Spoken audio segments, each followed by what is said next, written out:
Gaza में पार्ले जी बना जीवन रेखा। 5 रुपए वाली बिस्किट पहुंची 2400 के पार।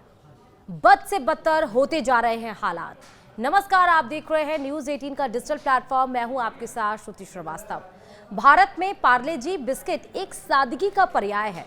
यह चाय के साथ खाए जाने वाले सबसे पसंदीदा बिस्किट में से एक है, जिससे लगभग हर भारतीय परिवार परिचित है। हालांकि युद्ध से तबाह गाजा पट्टी में इस प्रतिष्ठित भारतीय बिस्किट की एक अलग पहचान बन गई है, और वह है एक विलासिता की वस्तु। लेकिन एक समय जहां गाजा पट्टी में बच्चे हंसते खेलते थे, आज वहां चारों ओर भूख, तबाही और मौत का मंजर पसरा हुआ है। इजराइल और हमास के बीच चल रहे युद्ध ने गाजा को पूरी तरह बर्बादी के कगार पर पहुंचा दिया है। पिछले कुछ महीनों से जारी हिंसा के कारण गाजा में न सिर्फ लोगों की जान पर बनाई है, बल्कि खाने पीने की चीजों की भारी किल्लत भी हो गई है। हालात इतने खराब हैं कि जो बिस्किट भारत में मात्र 5 रुपए में मिल जाती है, वही गाजा में 2300 से ज्यादा में बिक रहा है। मोहम्मद जवाद के पोस्ट किए गए एक वीडियो में इनकी छोटी बेटी रफीफ पार्ले जी बिस्किट पर एक पैकेट पकड़े हुए दिखाई दे रही है। जवाद ने बताया कि उन्होंने ये पैकेट के लिए यूरो 24 यानी लगभग 2342 रुपए से ज्यादा का भुगतान किया, जिसकी कीमत आमतौर पर भारतीय बाजारों में 5 रुपए से कम और अंतर्राष्ट्रीय किराना स्टोर में लगभग 100 रुपए होती है। उन्होंने सोशल साइट एक्स पर लिखा, भले ही कीमत यूरो 1.5 से बढ़कर यूरो 24 से ज्यादा हो गई हो, लेकिन मैं राफीफ को उसकी पसंदीदा चीज देने से मना नहीं कर सकता।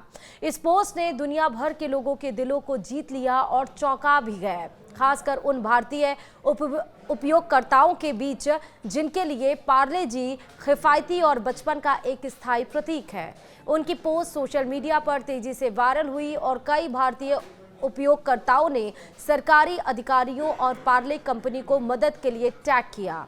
एक यूजर ने लिखा, भारत ने सहायता के तौर पर फिलिस्तीनियों को पार्ले जी भेजा, लेकिन सहायता ट्रक हमास द्वारा कब्जा कर लिए गए और उन्होंने भूखे फिलिस्तीनियों को भोजन और दवाइयां ब्लैक में बेच दी।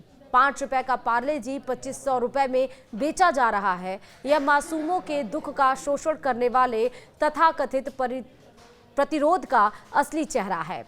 पोस्ट का जवाब देते हुए जवाद ने कहा, कुछ लोगों को लगता है कि गाजा के लोगों के लिए अपने आने वाली सहायता निष्पक्ष रूप से वितरित की जाती है, लेकिन सच्चाई यह है कि कब्जे ने इस सहायता को चुराने और इसे आसमान छूती कीमतों पर बाजार में बेचने के लिए कई एजेंटों और चोरों की भर्ती की है।